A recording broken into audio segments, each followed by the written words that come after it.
అందరికీ నమస్తే అండి. మైథిలి వంటింటికి స్వాగతం. ఇవాళ ఒక ఈజీగా చేసే టమాటో రసం చూపిస్తున్నాను చూడండి.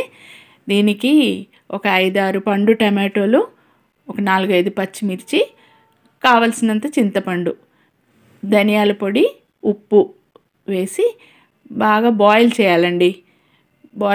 బాయిల్ అయ్యేటప్పుడే ఇందులో పసుపు, కారం కూడా వేసేయాలి. తర్వాత చల్లారిన తర్వాత దీని పల్ప్ అంతా మన చింతపండు రసంలాగా తీసి పెట్టుకోవాలన్నమాట.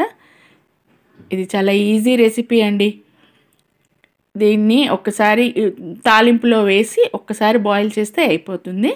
తాలింపులోకి వెల్లుల్లి, ఎండుమిర్చి, ఇంగువ, ఆవాలు, జీలకర్ర, కరివేపాకు వేసాను. ఆ తర్వాత తీసి పెట్టుకున్న ఈ రసం వేసి ఒక్క బాయిల్ వచ్చే వరకు పెడితే చాలండి. ఈ వంట మీకు నచ్చినట్లయితే నా ఛానల్ సబ్స్క్రైబ్ చేయండి.